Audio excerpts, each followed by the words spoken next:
पण आम्हाला धडाचं शिक्षण येत नाही. पण माझा भीम हा वर्गाच्या बाहेर बसून शाळेत शिक्षण शिकला आणि मॅट्रिक उत्तीर्ण झाला. सावी हाताने आता तेच हात विचार केली पाहिजे आपण. त्याच्यानंतर मॅट्रिक पास झाला एक अस्पृश्य समाजाचा मुलगा म्हणून कोल्हापूरचे शाहू महाराज यांना ती वार्ता गेली. कोल्हापूरचे शाहू महाराज आले आणि बाबासाहेब आंबेडकर भीमरावाचा सत्कार केला. सत्कार कशाने केला? फेटा जरीचा दिला त्या काळामध्ये. आज आम्हाला 1 लाख रुपये दिले आपल्यासाठी फार महत्वाची गोष्ट होईल. 1 लाख रुपयाचा बक्षीस म्हणून दिलं तर.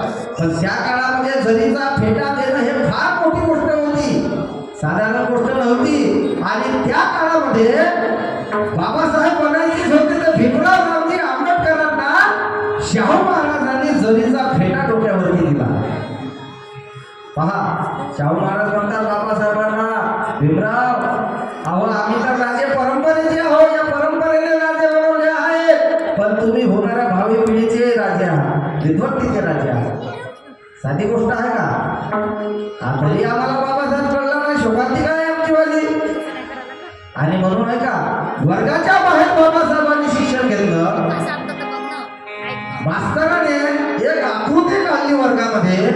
आकृती काढल्याच्या नंतर त्या वर्गातल्या विद्यार्थ्यांना विचारलं, अरे बाळा तुम्हाला ही आकृती कळाली का? तर म्हणतात हो गुरुजी आम्हाला कळाली. तर मग तुमच्यातला एक मुलगा उठा आणि ही आकृती पुन्हा करून दाखवा. एकही मुलगा उठला नाही, एकही मुलगा वर्गातला उठला नाही. पण माझा भीम म्हणतो, गुरुजी मला ही आकृती कळाली. हो का रे भीम? अरे पण तू तर वर्गाच्या बाहेर आहे, तुला कसं कळालं?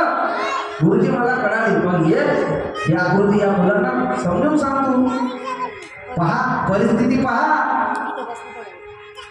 विचार करा थोडस. बाबासाहेबांच्या जीवनाचा विचार जर केला तर नैनामध्ये अस्पृश्य धारा लागणं साधी गोष्ट नाही. बाबासाहेब आंबेडकर ज्याप्रमाणे वर्गामध्ये यायला निघाले आणि खऱ्यापाशी जात होते तेव्हा मुलं चिल्लावली, वर्गामध्ये विद्यार्थी चिल्लावली, गुरुजी भीमाला थांबवा, भीमाला थांबवा. कशासाठी? तर गुरुजी भीमाच्या स्पर्शाने आमचे डबे वाटेल. कारण भीमराव रामजी आंबेडकरांनी फळ्याला हात लावला, फळ्याच्या मागायचे जेवणाचे डबे होते, ते डबेही मागले असते. एवढी आयुष्यभर बाबासाहेब आंबेडकरांनी एवढा त्रास सहन केला. हा त्रास कोणासाठी सहन केला? या माझ्या हिंदू समाजासाठी, या बहुजनासाठी.